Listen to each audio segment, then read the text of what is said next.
할머니, 어딜 찾아오신 건가요? 쓰레기 냄새가 나는 것 같은데 혹시 청소하러 오신 건 아니죠? 수군거리는 소리들이 영숙 할머니의 귀에 선명하게 들렸습니다. 손자 태준이의 행복한 결혼식 날, 그녀는 자신이 이곳에 어울리지 않는다는 것을 뼈저리게 느꼈습니다. 하지만 영숙 할머니는 아직 몰랐습니다.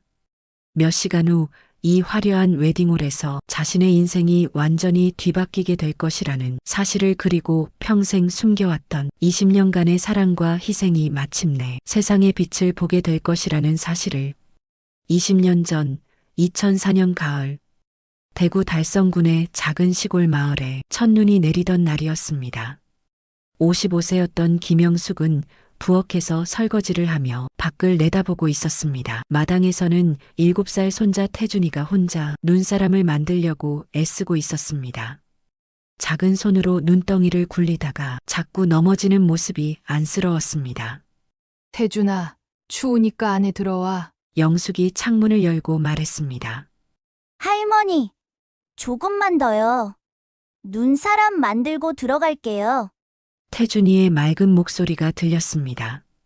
그 순간 집 대문이 벌컥 열리며 영숙의 아들 성우가 비틀거리며 들어왔습니다. 온몸에서 술 냄새가 진동했고 옷은 구겨져 있었습니다. 요즘 들어 매일 반복되는 일이었습니다. 태준이는 아버지를 보고 달려갔습니다. 아빠, 같이 눈사람 만들어요. 하지만 성우는 아들을 밀어내며 집 안으로 들어갔습니다. 저리 가. 아빠 피곤해.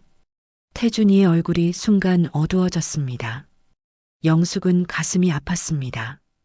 불과 6개월 전만 해도 성우는 자상한 아버지였는데 사업 실패 후 완전히 다른 사람이 되어버렸습니다. 영숙은 앞치마를 벗고 마당으로 나갔습니다. 태준이는 여전히 혼자서 눈덩이를 굴리고 있었지만 아까와 달리 기운이 없어 보였습니다. 작은 어깨가 축 처져 있었고 가끔씩 집안을 힐끔거렸습니다. 우리 태준이 할머니랑 같이 만들까? 영숙이 무릎을 꿇고 손자 옆에 앉았습니다. 할머니, 아빠가 왜 저를 싫어해요? 태준이가 작은 목소리로 물었습니다. 7살 아이의 순수한 눈에 상처가 어려 있었습니다. 영숙은 가슴이 먹먹해졌습니다. 어떻게 설명해야 할지 몰랐습니다.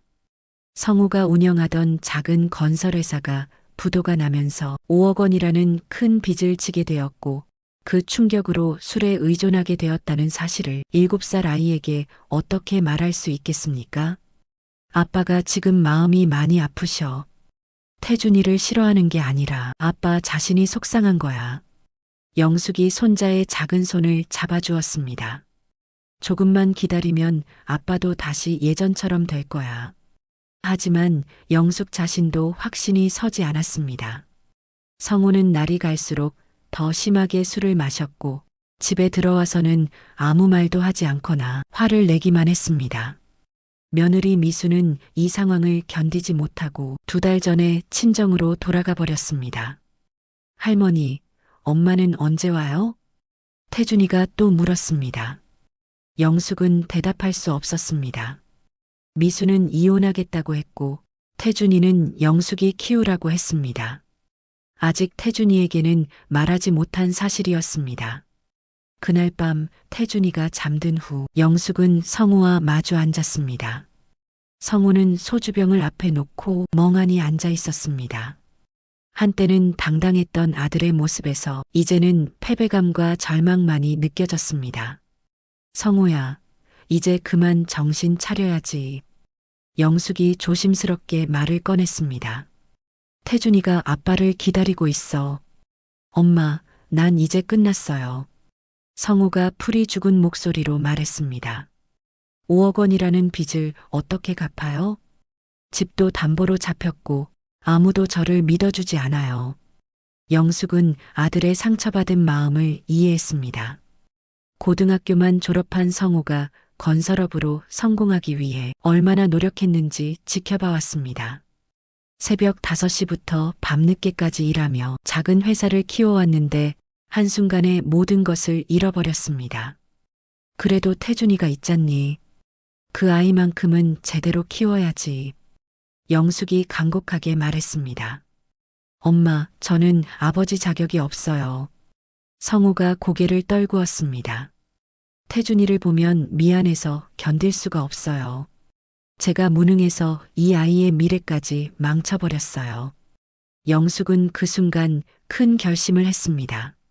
아들이 이 상황에서 벗어날 때까지, 그리고 설사 벗어나지 못한다 해도 태준이만큼은 제대로 키우겠다고 마음먹었습니다. 그럼 태준이는 내가 키울게. 영숙이 단호하게 말했습니다. 내가 다시 일어설 때까지 아니면 영원이라도 내가 책임질게. 성우는 고개를 들어 어머니를 바라보았습니다. 그의 눈에는 안도감과 죄책감이 동시에 스쳐 지나갔습니다. 며칠 후 미순이 짐을 가지러 집에 왔습니다. 태준이는 엄마가 온다는 소식에 하루 종일 문 앞에서 기다렸습니다. 미순이 나타나자 태준이는 달려가서 엄마의 다리를 꼭 안았습니다. 엄마, 보고 싶었어요. 이제 다시 같이 살아요. 태준이의 순수한 말에 미순의 눈가가 붉어졌습니다. 하지만 미순은 태준이를 떼어내며 말했습니다. 태준아, 엄마는 잠깐만 짐 가지러 온 거야. 할머니랑 잘 지내야 해. 엄마, 저도 같이 갈게요. 태준이가 매달렸습니다. 안 돼. 미순이 단호하게 말했습니다. 엄마는 혼자 가야 해. 영숙은 며느리와 따로 이야기하기 위해 태준이를 방으로 보냈습니다. 미순은 가방에 옷가지들을 급하게 집어넣고 있었습니다. 미순아, 정말 이혼할 거니? 영숙이 물었습니다. 어머니, 저는 더 이상 못 버티겠어요. 미순이 눈물을 흘리며 말했습니다.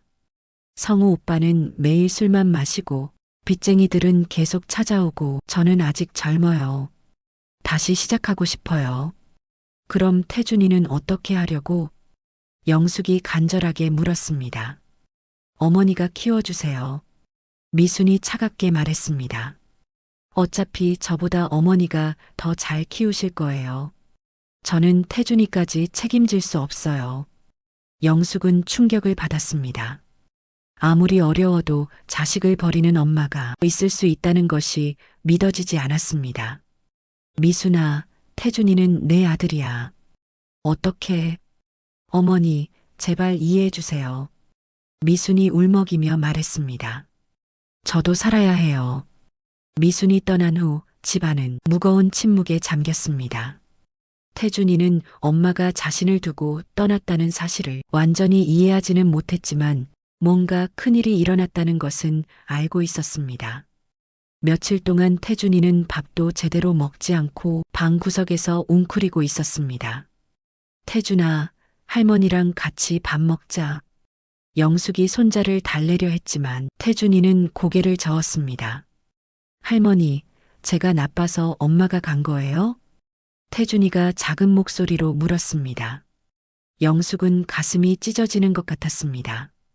7살 아이가 어떤 잘못을 했겠습니까? 모든 것은 어른들의 문제였는데 아이는 자신을 탓하고 있었습니다. 아니야, 태준아.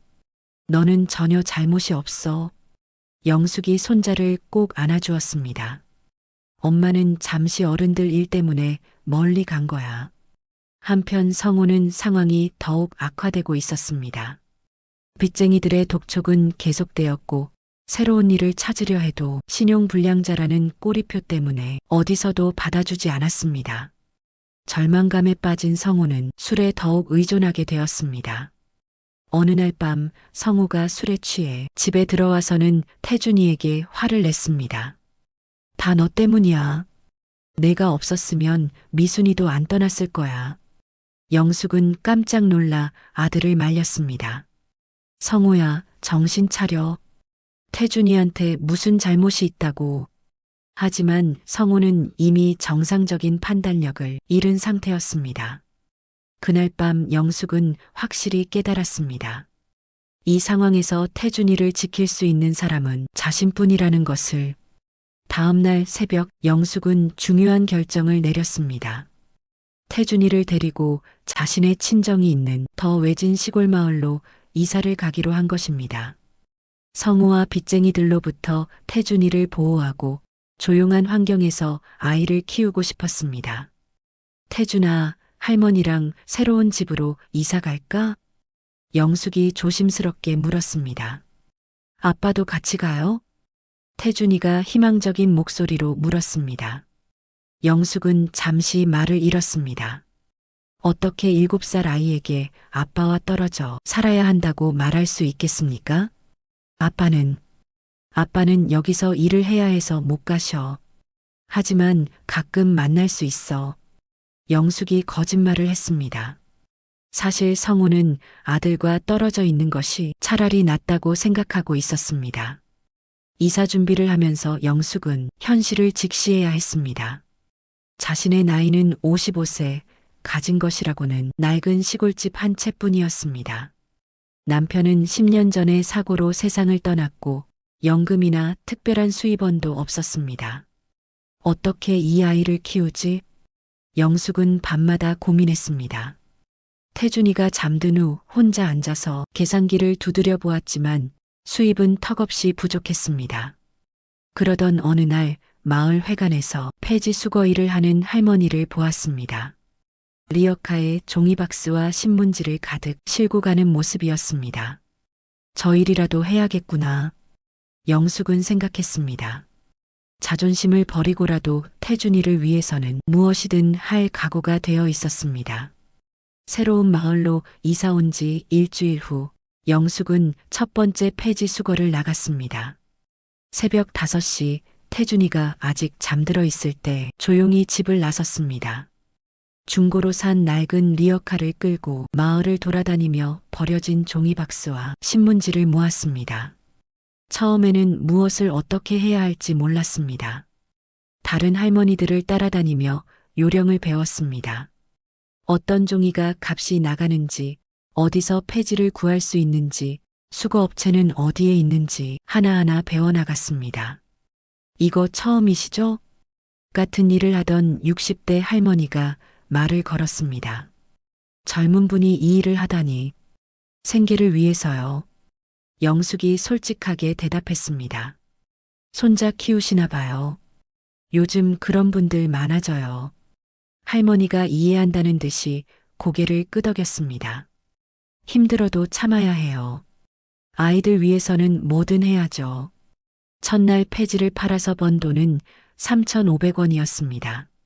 하루 종일 리어카를 끌고 다녀서 번 돈이 고작 그 정도였습니다.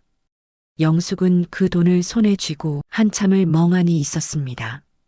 집으로 돌아오니 태준이가 혼자 깨어서 기다리고 있었습니다.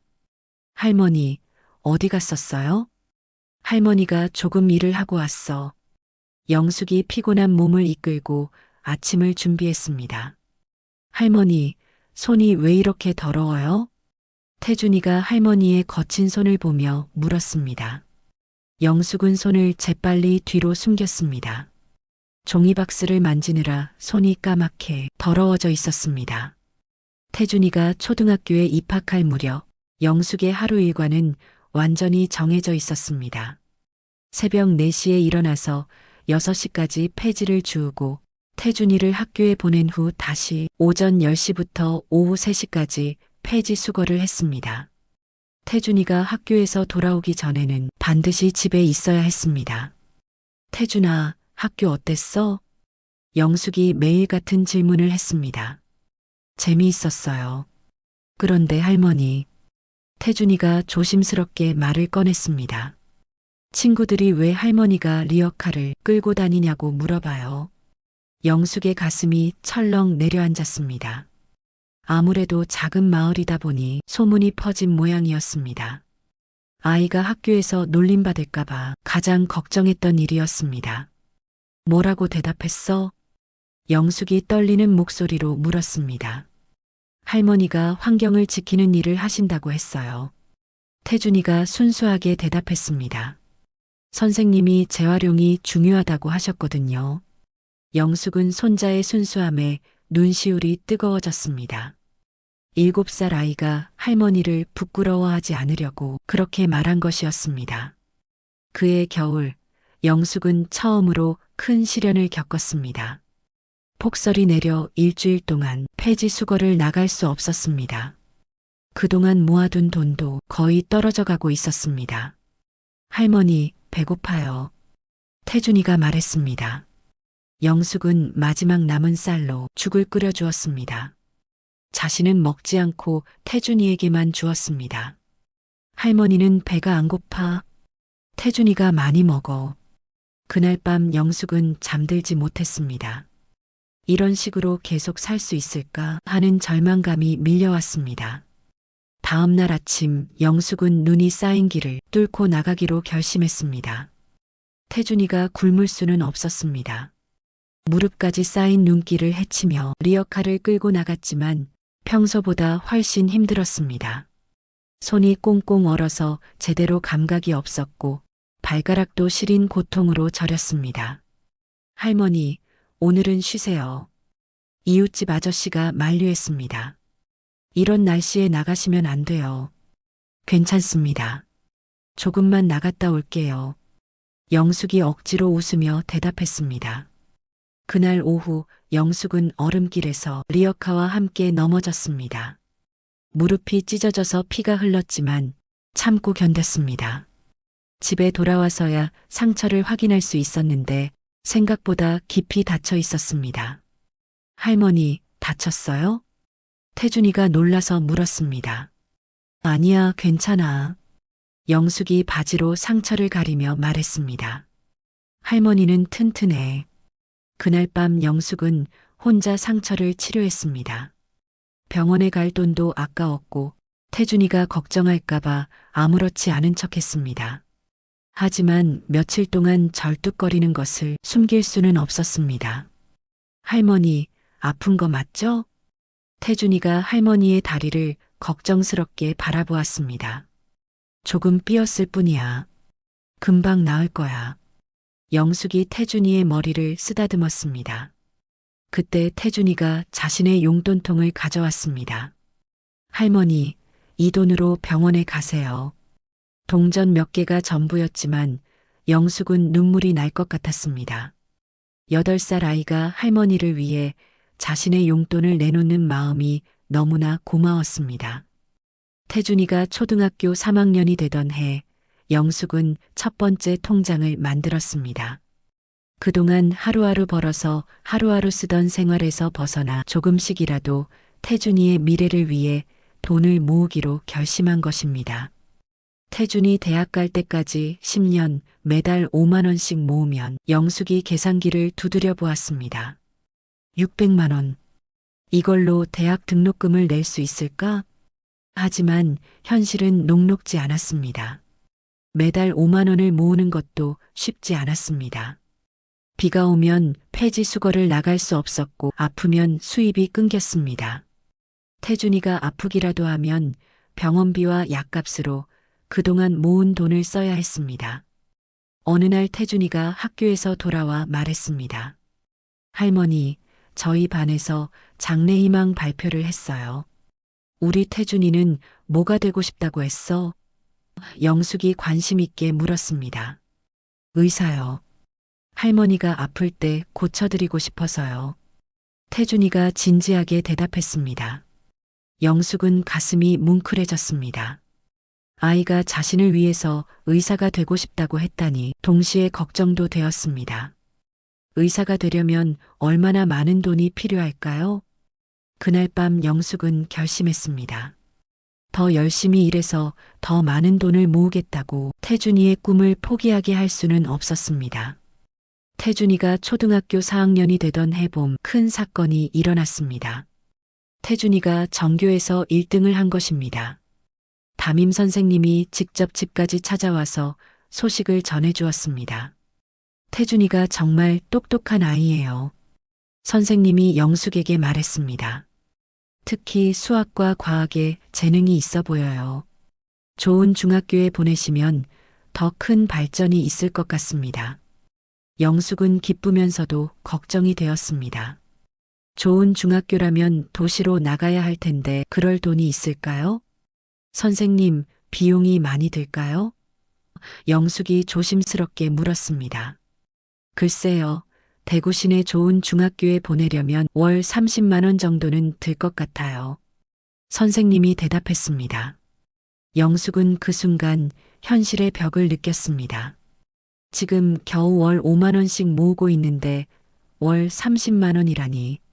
폐지를 아무리 열심히 주어도 한 달에 15만 원 정도가 한계였습니다. 그날 밤 태준이가 잠든 후 영숙은 혼자 앉아서 고민했습니다. 아이의 재능을 묻어둘 수는 없었습니다. 방법을 찾아야 했습니다. 다음 날부터 영숙은 더욱 절실하게 일했습니다.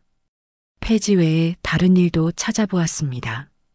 마을 할머니들에게 일자리를 물어보고 농사일 품삯이라도 하려고 했습니다. 영숙이 너무 무리하지 마. 이웃 할머니가 걱정했습니다. 몸이 상하면 어떻게 하려고? 괜찮아요. 태준이를 위해서라면 뭐든 할 수 있어요.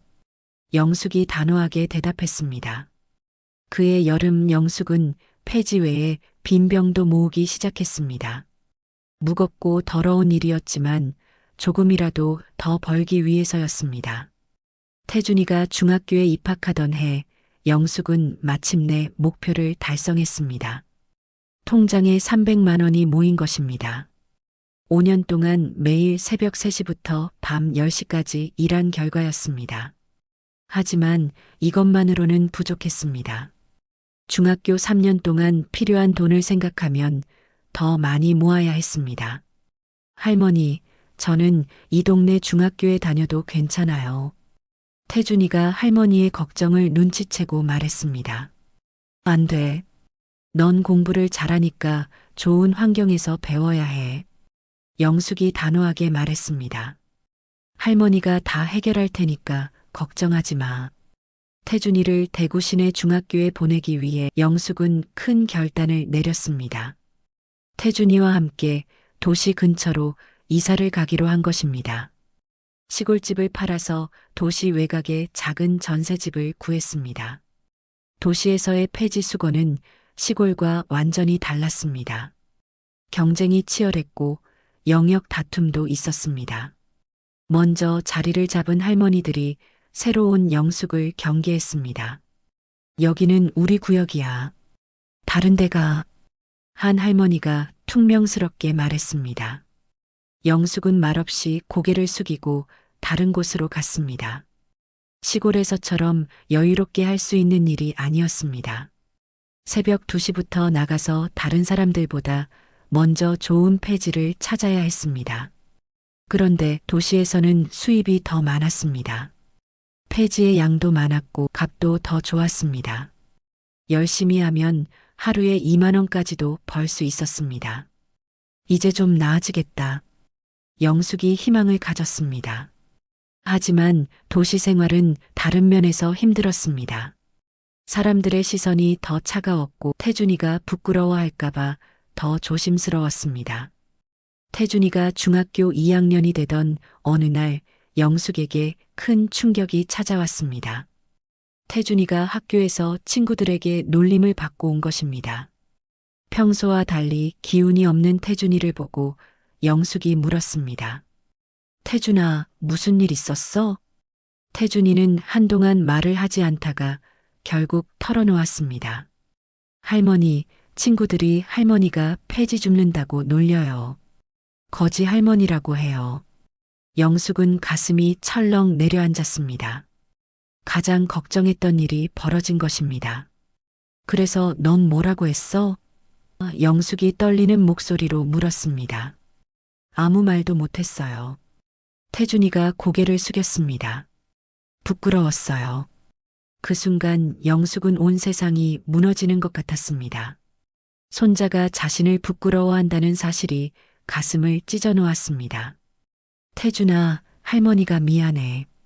영숙이 눈물을 흘리며 말했습니다. 아니에요, 할머니.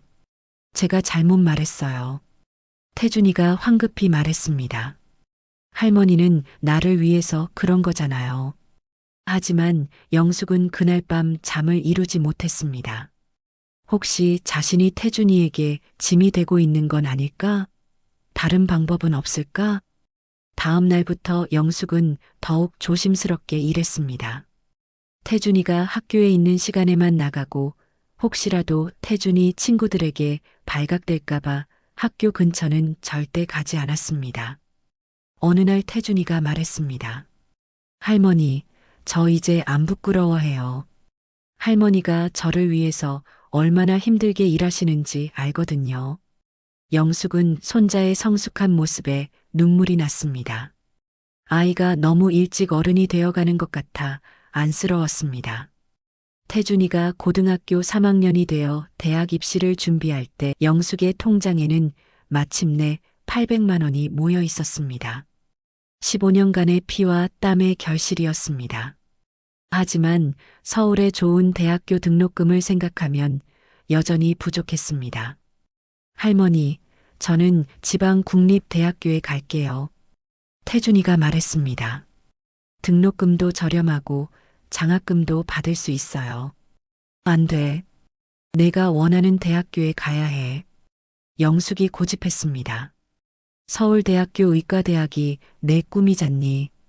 태준이는 정말로 의과대학에 진학하고 싶어 했습니다.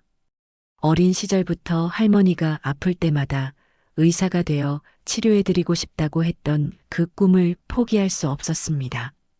그해 11월, 기적이 일어났습니다. 태준이가 정말로 서울대학교 의과대학에 합격한 것입니다. 15년간의 꿈이 현실이 되는 순간이었습니다. 할머니, 붙었어요. 정말 붙었어요. 태준이가 합격 통지서를 들고 뛰어왔습니다. 영숙은 그 순간 눈물이 쏟아졌습니다. 기쁨과 동시에 걱정도 밀려왔습니다. 이제 정말로 그 많은 돈을 마련해야 했습니다. 태준이의 서울대 의과대학 합격 소식은 마을에 큰 화제가 되었습니다. 시골 마을에서 서울대 의대생이 나온다는 것은 정말 드문 일이었습니다. 이웃들이 축하하러 찾아왔고 지역 신문에서 인터뷰 요청까지 왔습니다. 영숙이 정말 대단해. 혼자서 의대생을 키워내다니. 이웃 할머니들이 부러워했습니다. 하지만 영숙의 마음은 복잡했습니다. 기쁨보다는 걱정이 더 컸습니다. 할머니, 저는 휴학하고 군대부터 다녀올게요. 태준이가 제안했습니다. 안 돼. 영숙이 단호하게 말했습니다. 한번 늦어지면 계속 늦어져. 바로 들어가야 해. 영숙은 새로운 결심을 했습니다. 폐지 수거만으로는 한계가 있으니 다른 일도 더 찾아보기로 했습니다. 새벽에는 폐지를 줍고 낮에는 식당 일을 하고 저녁에는 청소 일을 하기로 했습니다. 할머니, 몸이 견딜 수 있을까요? 태준이가 걱정했습니다. 괜찮아. 6년만 더 버티면 돼. 영숙이 밝게 웃었습니다. 내가 의사가 되면 할머니도 편해질 거야. 그때부터 영숙의 하루는 18시간이 되었습니다. 새벽 2시에 일어나서 밤 8시까지 쉬지 않고 일했습니다. 몸은 힘들었지만 마음은 가벼웠습니다. 태준이가 의사가 되는 꿈을 향해 한 걸음씩 나아가고 있다는 생각 때문이었습니다. 태준이도 할머니의 희생을 알고 있었기 때문에 더욱 열심히 공부했습니다. 장학금을 받기 위해 최선을 다했고 용돈도 최대한 아꼈습니다. 태준이가 의과대학 3학년이 되던 해 20년 넘게 폐지를 주우며 살아온 세월이 몸에 고스란히 남아 있었습니다. 허리는 구부정해졌고 무릎은 자주 아팠으며 손목에는 만성 관절염이 생겼습니다. 할머니, 이제 좀 쉬세요. 태준이가 방학에 집에 와서 말했습니다. 제가 과외를 해서 용돈을 벌게요. 안 돼. 너는 공부에만 집중해야 해. 영숙이 여전히 고집했습니다. 의사가 되려면 실습도 열심히 해야 하고 성적도 잘 받아야 하잖니. 하지만 몸은 예전 같지 않았습니다. 그때 태준이가 중요한 소식을 전했습니다. 할머니, 제가 성적 우수 장학금을 받게 됐어요. 앞으로 등록금을 안 내도 돼요. 영숙은 그 말을 듣고 안도의 눈물을 흘렸습니다. 그동안의 고생이 보상받는 순간이었습니다. 정말이니? 우리 태준이가? 영숙이 기뻐했습니다. 네, 그리고 졸업 후에는 바로 레지던트 과정에 들어갈 수 있을 것 같아요. 그러면 월급도 받을 수 있어요. 태준이가 설명했습니다. 영숙은 그제서야 긴 터널의 끝이 보이는 기분이었습니다. 태준이가 의과대학을 졸업하고 레지던트가 되던 해, 영숙은 처음으로 안정적인 마음을 가질 수 있었습니다. 할머니, 이제 폐지 줍는 일 그만하세요. 태준이가 간곡하게 부탁했습니다. 제가 할머니를 모실게요. 하지만 영숙은 쉽게 수긍하지 않았습니다. 22년간 해온 일을 하루아침에 그만둔다는 것이 쉽지 않았습니다. 게다가 아직 태준이가 완전히 독립한 것도 아니었습니다. 내가 전문의가 되어서 안정될 때까지는 할머니가 계속 일해야 해. 영숙이 말했습니다. 태준이는 할머니의 고집을 이해했습니다. 평생 남에게 기대지 않고 스스로 살아온 할머니가 갑자기 의존적으로 변할 수는 없다는 것을 알았습니다. 그 즈음 태준이는 지혜라는 간호사와 만나게 되었습니다. 병원에서 함께 일하게 된 지혜는 태준이의 성실함과 따뜻한 마음에 반했고 태준이도 지혜의 밝고 긍정적인 성격을 좋아하게 되었습니다. 할머니, 제가 좋아하는 사람이 생겼어요. 태준이가 어느 날 전화로 말했습니다. 정말이니? 좋은 사람이야? 영숙이 기뻐했습니다. 네, 정말 좋은 사람이에요. 나중에 할머니께 소개해 드릴게요. 태준이의 목소리에 행복이 묻어났습니다. 영숙은 손자가 좋은 사람을 만난 것이 너무 기뻤습니다. 그동안 공부만 하느라 제대로 된 연애도 못 해본 태준이가 드디어 자신의 행복을 찾는 것 같았습니다. 하지만 한편으로는 걱정도 되었습니다. 과연 그 좋은 여자가 폐지 줍는 할머니를 받아들일 수 있을까요? 태준이가 지혜를 처음 할머니에게 소개한 날, 영숙은 며칠 전부터 긴장했습니다. 평생 입어본 적 없는 새 옷을 사고 미용실에도 가서 머리를 단정하게 했습니다. 손톱도 깎고 손 관리도 받았지만 22년간 폐지를 만져온 거친 손은 쉽게 부드러워지지 않았습니다. 할머니, 긴장하지 마세요. 태준이가 지혜와 함께 집에 왔습니다. 지혜는 생각보다 소박하고 따뜻한 사람이었습니다. 영숙을 보자마자 정중하게 인사했고 어색해하지도 않았습니다. 할머니, 태준이 오빠 이야기 정말 많이 들었어요. 지혜가 밝게 웃으며 말했습니다. 할머니가 얼마나 고생하시며 태준이 오빠를 키우셨는지 들었거든요. 영숙은 며느리가 될 사람이 자신의 사정을 이미 알고 있다는 사실에 놀랐습니다. 그리고 그것을 부끄러워하지 않는다는 것에 더욱 놀랐습니다. 지혜야, 우리 태준이 잘 부탁한다. 영숙이 지혜의 손을 잡았습니다. 제가 더 잘 부탁드려요, 할머니. 지혜가 진심을 담아 대답했습니다. 그날 저녁 세 사람은 함께 식사를 했습니다. 영숙이 직접 만든 음식을 지혜가 맛있게 먹는 모습을 보며 영숙은 마음이 따뜻해졌습니다. 그날 밤 태준이가 지혜를 집까지 바래다주고 돌아온 후 영숙에게 물었습니다. 할머니, 지혜 어때요? 좋은 아이구나. 너를 정말 좋아하는 게 눈에 보여. 영숙이 만족스럽게 말했습니다. 태준이와 지혜가 결혼을 결정한 것은 태준이가 전문의 과정을 시작한 지 1년 후였습니다. 두 사람은 영숙에게 먼저 허락을 구했습니다. 할머니, 저희 결혼하고 싶어요. 태준이가 지혜와 함께 할머니 앞에 앉아 말했습니다. 영숙은 기뻤지만 동시에 걱정도 되었습니다. 지혜야, 정말 괜찮겠니? 우리 태준이는 아직 전문의도 아니고 할머니는 이런 상황이고. 할머니, 저는 태준이 오빠가 좋아요. 그리고 할머니도 정말 존경해요. 지혜가 진심을 담아 말했습니다. 오빠를 이렇게 훌륭하게 키우신 할머니와 가족이 되고 싶어요.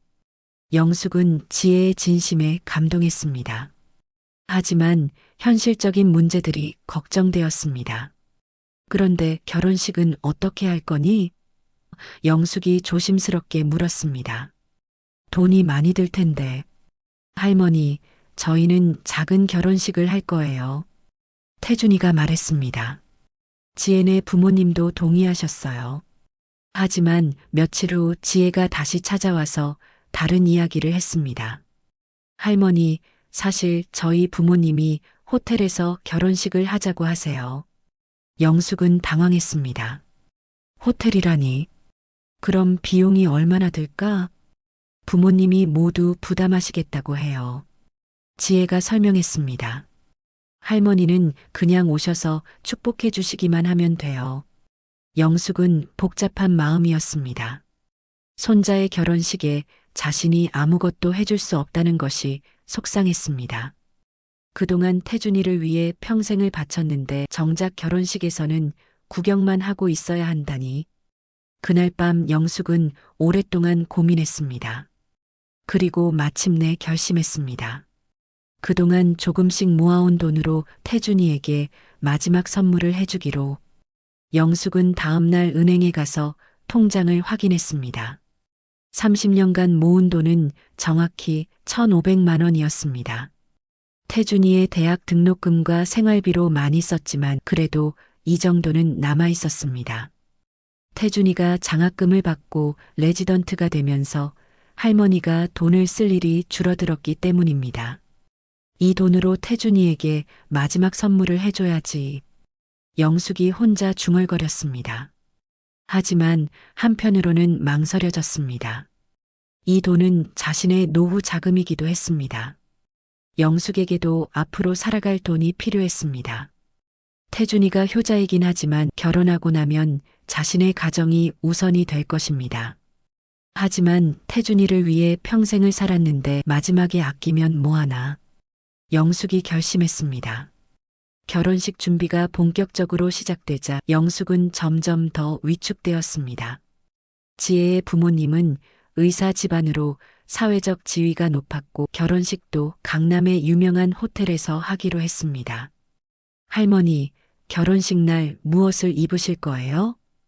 지혜가 물었습니다. 영숙은 자신의 낡은 한복을 생각했습니다. 30년 전에 산 그 한복 말고는 제대로 된 옷이 없었습니다. 지혜야, 할머니는 그냥 평상복을 입고 갈게. 영숙이 말했습니다. 안 돼요, 할머니. 주인공인데 어떻게 평상복을 입으세요? 지혜가 놀라며 말했습니다. 저희가 한복을 맞춰드릴게요. 아니야, 그럴 필요 없어. 영숙이 고개를 저었습니다. 할머니한테 있는 한복 입고 갈게. 영숙은 자신이 그 화려한 자리에 어울리지 않을 것이라는 걱정이 앞섰습니다. 폐지를 주우며 평생을 산 할머니가 고급 호텔에서 열리는 결혼식에 가는 것이 과연 맞을까요? 결혼식 일주일 전 영숙은 마지막으로 폐지 수거를 나갔습니다. 30년간 해온 일을 이제 그만두기로 결심했기 때문입니다. 태준이가 결혼하고 나면 더 이상 이런 힘든 일을 할 필요가 없을 것 같았습니다. 영숙이 정말 그만둘 거야? 그 같은 일을 하던 이웃 할머니가 물었습니다. 응, 손자가 결혼하니까 이제 그만해도 될 것 같아. 영숙이 대답했습니다. 부럽다. 손자 덕 좀 보겠네. 할머니가 부러워했습니다. 하지만 영숙은 왠지 모를 공허함을 느꼈습니다. 30년간 해온 일을 그만둔다는 것이 쉽지 않았습니다. 새벽에 일어나서 리어카를 끄는 것이 몸에 배어 있었는데 갑자기 그만둔다니 막막했습니다. 그날 저녁 태준이가 전화를 걸어왔습니다. 할머니, 결혼식 준비는 다 되셨어요? 응, 다 됐어. 영숙이 대답했습니다. 할머니, 혹시 뭔가 준비하신 거 있으세요? 축사라든지. 태준이가 물었습니다. 영숙은 잠시 망설이다가 말했습니다. 태준아, 할머니가 선물을 준비했어. 결혼식 날 줄게. 할머니, 무엇을 준비하셨는데 그러세요? 정말 아무것도 안 해주셔도 돼요. 태준이가 걱정스럽게 말했습니다. 할머니 마음이니까 받아야 해. 영숙이 단호하게 말했습니다. 전화를 끊고 나서 영숙은 통장을 다시 한번 확인했습니다. 1,500만 원. 30년간의 사랑이 담긴 이 돈을 태준이에게 전해주는 순간을 생각하니 가슴이 벅찼습니다. 이제 정말 마지막이구나. 영숙이 혼자 중얼거렸습니다. 새로운 시작을 앞둔 손자에게 줄 수 있는 할머니의 마지막이자 최고의 선물이었습니다.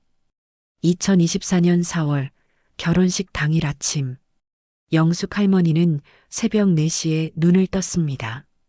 30년간의 습관 때문이었습니다. 하지만 오늘은 폐지를 주우러 나가는 날이 아니었습니다.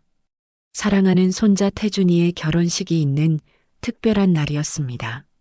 낡은 거울 앞에서 자신의 모습을 바라보며 영숙은 한숨을 내쉬었습니다.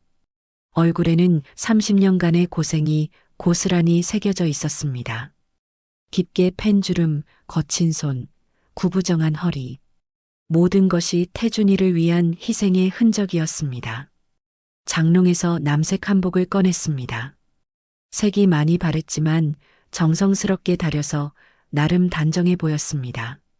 거울에 비친 자신의 모습이 과연 그 화려한 호텔에 어울릴지 걱정되었지만 오늘만큼은 용기를 내야 했습니다.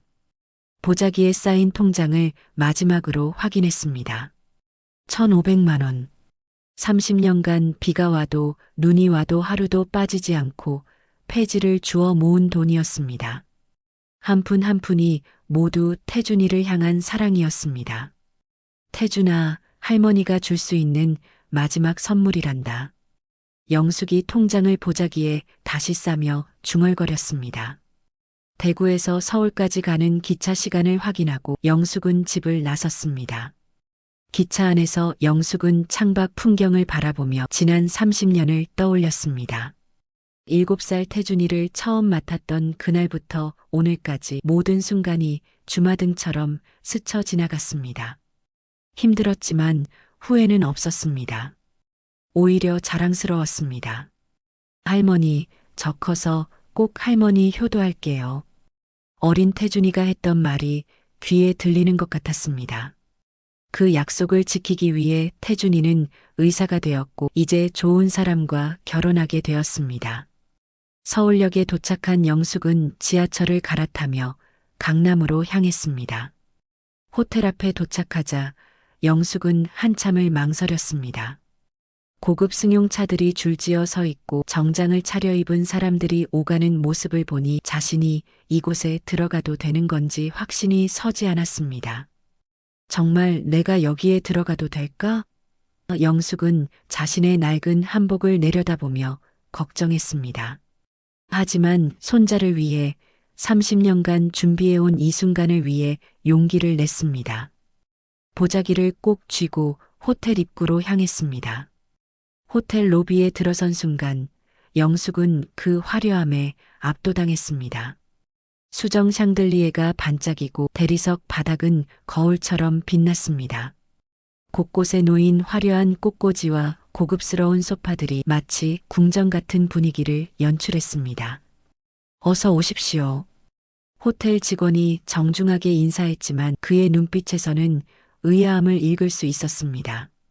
영숙의 차림새가 이곳 분위기와 맞지 않는다는 것을 느끼고 있는 듯 했습니다. 로비에는 이미 결혼식 하객들이 모여 있었습니다. 여성들은 화려한 드레스나 정장을 입고 있었고 목에는 진주 목걸이가, 손목에는 명품 시계가 반짝였습니다. 남성들도 고급 양복을 차려입고 있었습니다. 저분이 누구실까? 혹시 청소하러 오신 건 아닐까? 몇몇 사람들이 영숙을 보며 수군거렸습니다. 결혼식 하객이실 리는 없을 텐데. 옷차림이 너무.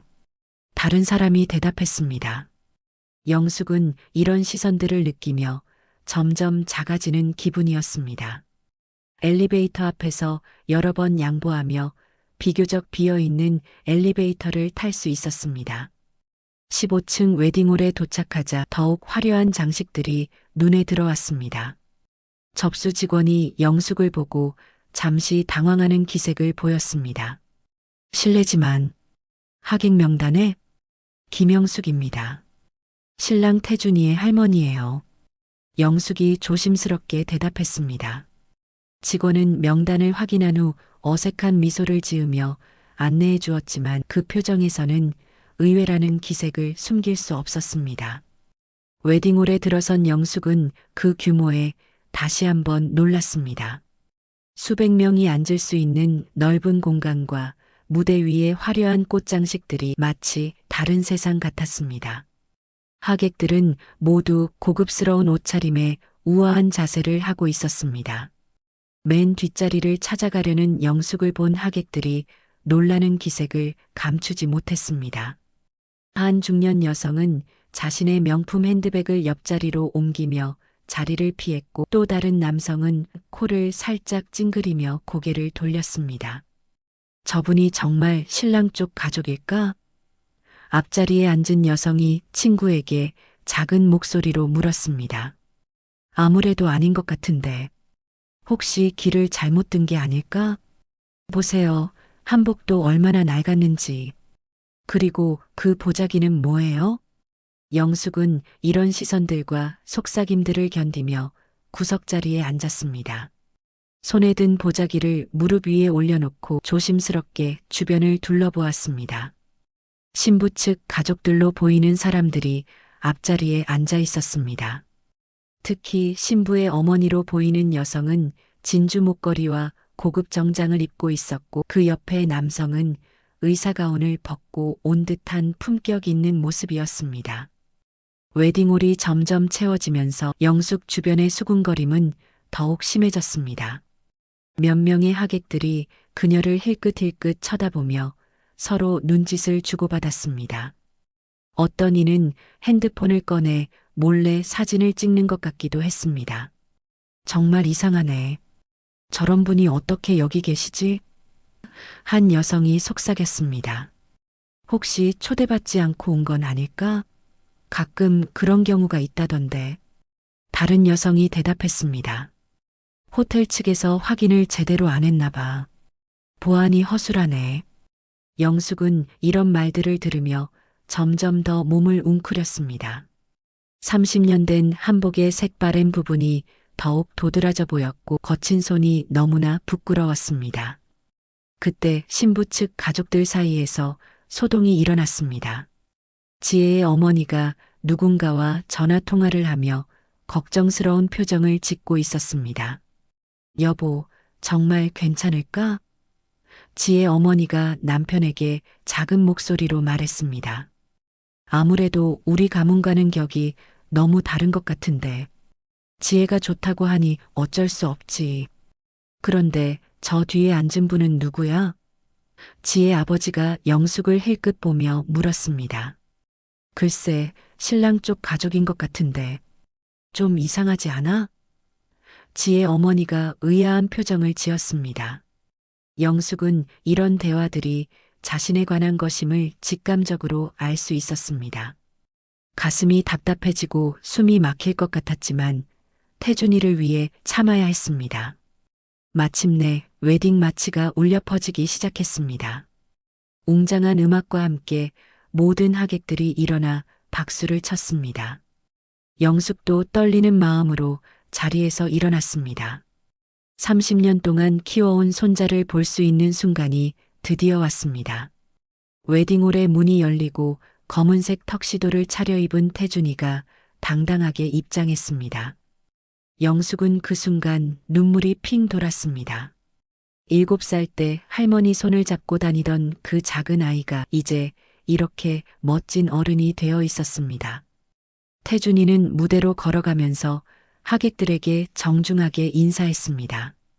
그의 눈이 웨딩홀을 훑어보다가 뒷자리의 할머니와 마주쳤습니다.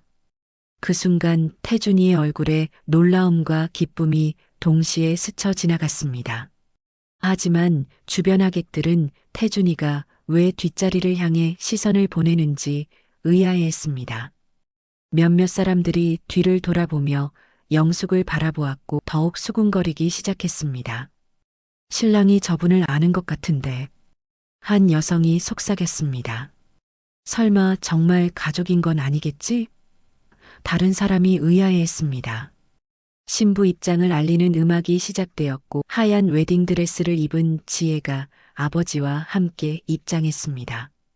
지혜는 정말 아름다웠습니다. 순백의 드레스와 긴 베일, 그리고 행복에 가득 찬 미소가 마치 천사 같았습니다. 영숙은 그런 지혜를 보며 마음이 따뜻해졌습니다. 태준이가 정말 좋은 사람을 만났구나. 예식이 진행되는 동안 영숙은 가슴이 벅차올랐습니다. 하지만 기쁜 마음과 함께 서운함도 밀려왔습니다. 왜 자신은 뒷자리에 혼자 앉아 있어야 할까요? 예식이 막바지에 접어들 무렵 갑자기 태준이가 마이크를 들었습니다. 사회자가 당황스러운 표정을 지었지만 태준이는 단호한 눈빛으로 하객들을 바라보았습니다. 잠깐만요. 제가 꼭 하고 싶은 말이 있습니다. 태준이의 목소리가 웨딩홀에 울려 퍼졌습니다. 갑작스러운 상황에 모든 하객들이 조용해졌습니다. 오늘 이 자리에 제가 가장 사랑하고 존경하는 분이 와 계십니다. 태준이가 뒷자리를 향해 손을 뻗었습니다. 저기 뒷자리에 계신 분을 소개하고 싶습니다. 모든 시선이 영숙에게 집중되었습니다. 그녀는 당황해서 몸을 더욱 웅크렸습니다. 왜 갑자기 자신을 소개하려는 건지 이해할 수 없었습니다. 저의 할머니, 김영숙 할머니입니다. 태준이의 목소리에는 자부심이 가득했습니다. 제가 지금 여기에 서 있을 수 있는 것은 모두 저분 덕분입니다. 하객들 사이에서 웅성거림이 일어났습니다. 신부 측 가족들의 얼굴에는 놀라움이 스쳐 지나갔습니다. 특히 지혜의 어머니는 입을 살짝 벌린 채 영숙을 바라보았습니다. 제가 7살 때 부모님이 사업에 실패하고 어려워졌을 때 할머니 혼자서 저를 키우셨습니다. 태준이가 계속 말을 이었습니다. 새벽 4시부터 밤 10시까지 폐지를 주우시며 저를 대학까지 보내주셨어요. 웨딩홀은 완전히 조용해졌습니다. 아까까지 영숙을 수군거리던 사람들의 얼굴이 순간 굳어졌습니다. 할머니, 앞으로 나와주세요. 태준이가 부드럽게 말했습니다. 오늘 이 자리에 계신 모든 분들에게 제 인생의 은인을 소개하고 싶습니다. 영숙은 떨리는 다리로 자리에서 일어났습니다. 수백 명의 시선이 자신에게 쏠린 상황이 너무나 부담스러웠습니다. 하지만 손자의 간절한 눈빛을 보며 용기를 냈습니다. 보자기를 꼭 쥐고 천천히 무대를 향해 걸어갔습니다. 무대까지 가는 짧은 거리가 마치 수킬로미터처럼 느껴졌습니다. 하객들의 시선이 따가웠지만 영숙은 고개를 들고 걸었습니다. 태준이를 위해 살아온 자신의 인생이 부끄럽지 않다고 스스로에게 말했습니다. 무대에 오른 영숙은 온몸이 떨렸습니다. 평생 이렇게 많은 사람들 앞에 서본 적이 없었기 때문입니다. 태준이가 할머니의 손을 잡아주며 마이크를 건넸습니다. 할머니, 괜찮으세요? 천천히 하세요. 태준이가 작은 목소리로 위로했습니다. 영숙은 떨리는 손으로 마이크를 받았습니다. 하지만 무엇을 말해야 할지 막막했습니다. 그저 손자가 행복하기만 바랐는데 갑자기 이런 관심을 받게 되니 당황스러웠습니다. 저는 영숙이 입을 열었지만 목소리가 나오지 않았습니다. 너무 긴장한 나머지 말문이 막혔습니다. 할머니, 괜찮아요. 할머니가 저를 어떻게 키우셨는지 이야기해 주세요. 태준이가 할머니의 어깨를 다독이며 격려했습니다. 영숙은 깊게 숨을 들이쉬고 다시 마이크에 대고 말했습니다. 제가 뭐 특별한 건 없습니다. 그냥 그냥 당연한 일을 했을 뿐이에요.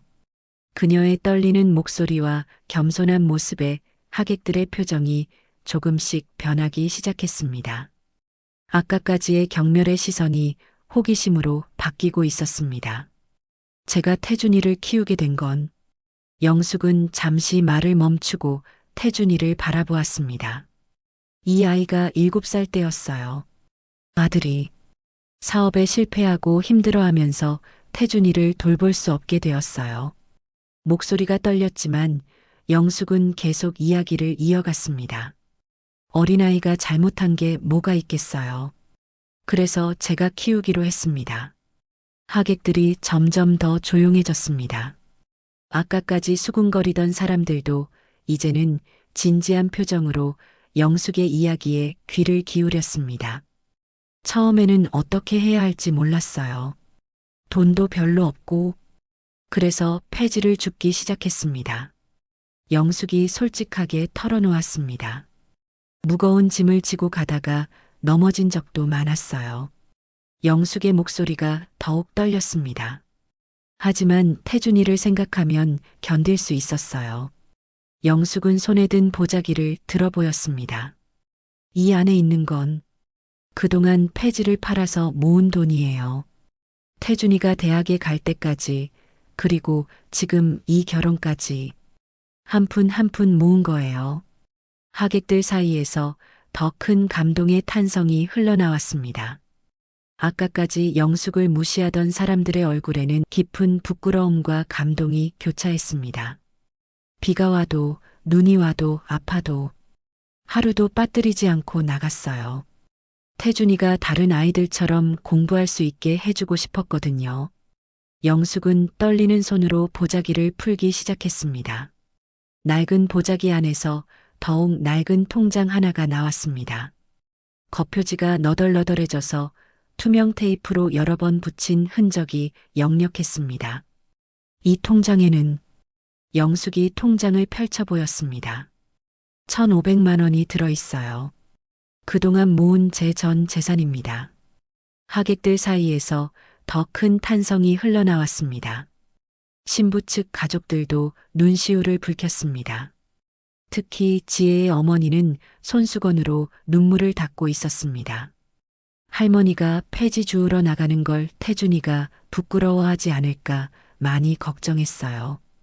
영숙의 목소리가 더욱 떨렸습니다. 친구들이 놀리면 어쩌나. 그런 생각에 가슴이 아팠죠. 태준이의 눈에서 눈물이 흘러내리기 시작했습니다. 그는 어린 시절을 떠올리며 고개를 숙였습니다. 하지만 이 아이는 한 번도 저를 부끄러워한 적이 없어요. 영숙이 태준이를 바라보며 미소를 지었습니다. 오히려 할머니 고생 많으셨어요. 제가 커서 꼭 효도할게요라고 말해줬어요. 그래서 견딜 수 있었어요. 이 아이가 의사가 되겠다고 했을 때 그 꿈을 포기하게 할 수는 없었거든요. 영숙이 계속 말했습니다. 그동안 힘들었지만 오늘 이 순간을 보니 모든 게 보람 있었어요. 영숙이 통장을 태준이에게 건네려 하자 태준이는 고개를 저으며 뒤로 물러섰습니다. 할머니, 이 돈은 받을 수 없어요. 이건 할머니의 평생 재산이잖아요. 무슨 소리야? 영숙이 단호하게 말했습니다. 이 돈은 처음부터 너를 위한 거였어. 할머니는 이미 충분히 행복해. 내가 이렇게 훌륭하게 자라준 것만으로도. 그때 지혜가 웨딩드레스를 입은 채로 무대로 올라왔습니다.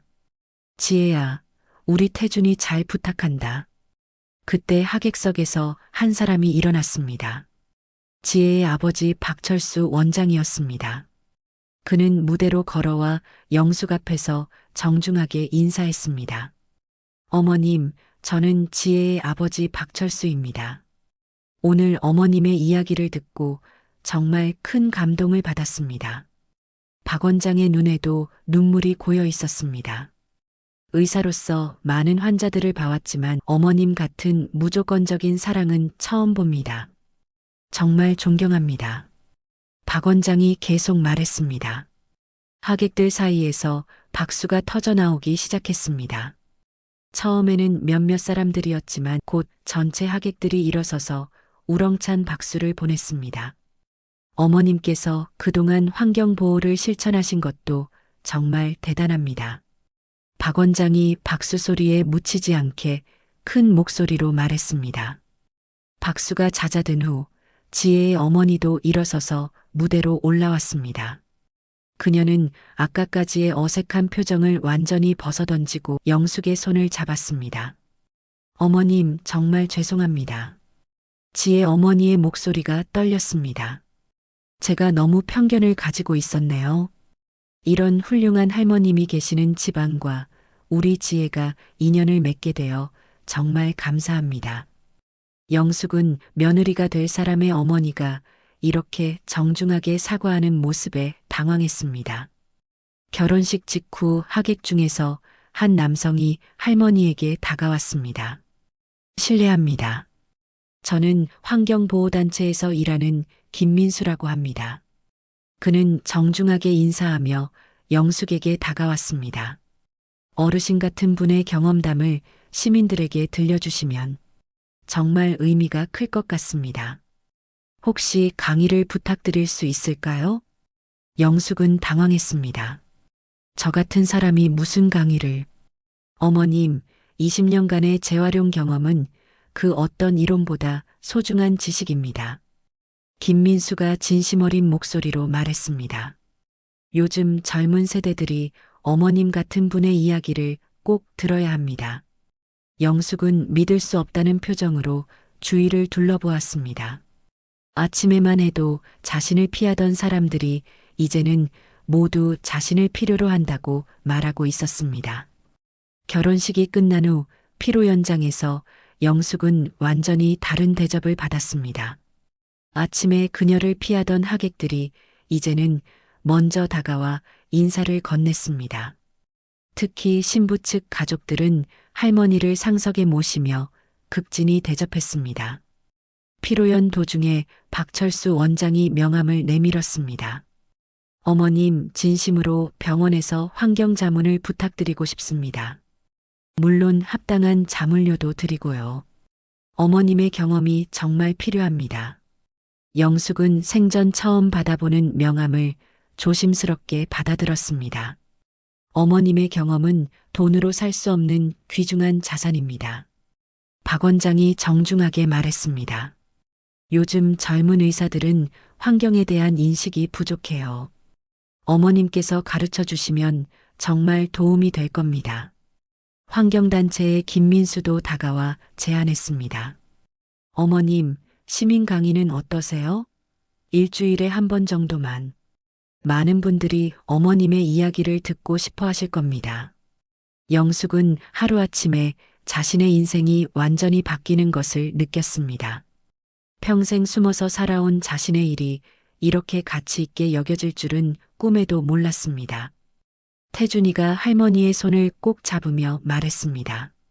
할머니, 이제 정말 새로운 인생이 시작되는 것 같아요. 피로연이 끝나갈 무렵 영숙은 조용히 태준이와 지혜를 불렀습니다. 태준아, 지혜야, 할머니가 마지막으로 하고 싶은 이야기가 있어. 세 사람은 피로 연장 한쪽 조용한 곳으로 자리를 옮겼습니다. 영숙은 다시 한번 통장을 꺼내 태준이에게 건넸습니다. 할머니, 정말 이 돈은 받을 수 없어요. 태준이가 고개를 저었습니다. 이건 할머니가 평생 모으신 돈이잖아요. 할머니 노후를 위해 쓰세요. 태준아, 할머니 말 들어봐.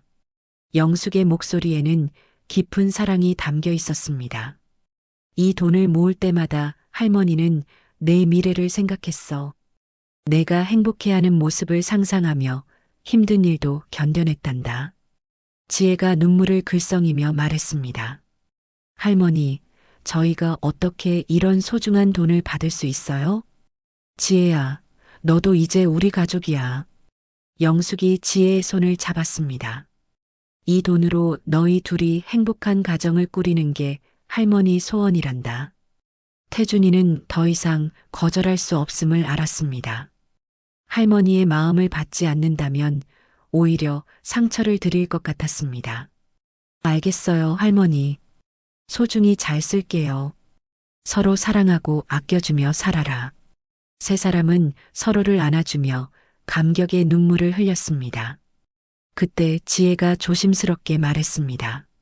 할머니, 이제 서울로 이사 오시는 건 어때요? 저희 근처에 좋은 아파트도 있고 자문일도 서울에서 하시는 게 편하실 거예요. 영숙은 잠시 생각에 잠겼습니다. 조금 더 생각해 볼게. 영숙이 미소 지으며 대답했습니다. 그날 저녁 호텔을 떠나는 영숙의 발걸음은 아침과는 완전히 달랐습니다. 태준이와 지혜가 함께 배웅해 주었고 지혜의 부모님까지 나와서 정중하게 인사했습니다. 어머님, 오늘 정말 감사했습니다. 박철수 원장이 깊게 인사했습니다. 지혜의 어머니도 영숙의 손을 꼭 잡았습니다. 어머님, 앞으로 자주 뵈어요. 저도 어머님께 많은 것을 배우고 싶어요. 기차 안에서 영숙은 창밖을 바라보며 오늘 하루를 돌이켜 보았습니다. 새벽에 시골집에서 나올 때까지만 해도 이런 일이 벌어질 줄은 꿈에도 몰랐습니다. 명함들을 다시 한번 확인해 보았습니다. 병원 환경자문, 환경단체 강의. 모든 것이 현실이라고 믿기 어려웠습니다. 집에 도착한 영숙은 그동안 살아온 작은 집을 둘러보았습니다. 낡은 가구들, 오래된 사진들, 그리고 구석에 놓인 리어카까지 모든 것이 추억이었습니다. 하지만 이제는 새로운 인생을 시작할 때가 온 것 같았습니다. 손자와 가까이 살면서 새로운 일을 하고 많은 사람들에게 도움을 줄 수 있는 기회를 얻었습니다. 한 달 후 영숙은 정말로 서울로 이사를 왔습니다. 태준이와 지혜가 마련해준 깔끔한 아파트에서 새로운 생활을 시작했습니다. 박철수 원장의 병원에서 환경자문을 하고 환경단체에서 시민 강의를 하며 바쁘지만 보람찬 나날을 보냈습니다. 할머니, 오늘 강의는 어땠어요? 매주 토요일 강의를 마치고 돌아온 할머니에게 태준이가 물었습니다. 오늘은 젊은 엄마들이 많이 왔더라. 아이들 환경교육에 대해 질문도 많이 하고 영숙의 얼굴에는 뿌듯함이 가득했습니다. 내가 이런 일을 할 수 있을 줄 누가 알았겠니? 6개월 후 지혜가 임신 소식을 알려왔습니다. 할머니, 저희 아기가 생겼어요. 영숙은 그 순간 가슴이 벅차올랐습니다. 1년 후 영숙의 이야기는 책으로 출간되어 베스트셀러가 되었습니다. 폐지 할머니의 사랑 일기라는 제목의 책은 많은 사람들에게 희망과 용기를 주었습니다. 어느 봄날 영숙은 태준이, 지혜 그리고 갓 태어난 증손자와 함께 옛날 살던 시골 마을을 방문했습니다.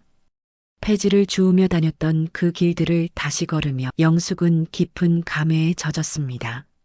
할머니, 후회한 적 없으세요? 태준이가 물었습니다. 영숙은 환한 미소를 지었습니다. 후회? 전혀 없어. 오히려 그때의 선택이 내 인생 최고의 선택이었어. 너를 키우지 않았다면 지금의 이 모든 행복도 없었을 테니까. 그날 밤 영숙은 일기장 마지막 페이지에 이렇게 썼습니다. 사랑은 결코 사라지지 않는다. 작은 사랑의 씨앗 하나가 큰 나무가 되어 많은 그늘을 만들어준다. 내가 태준이에게 준 사랑이 지혜에게, 우리 증손자에게, 그리고 수많은 사람들에게 전해져 더 큰 사랑이 되어 돌아왔다. 이것이 바로 인생의 가장 큰 축복이다. 여러분, 오늘 이야기 어떠셨나요? 이야기가 마음에 닿았다면 구독과 좋아요 부탁드릴게요.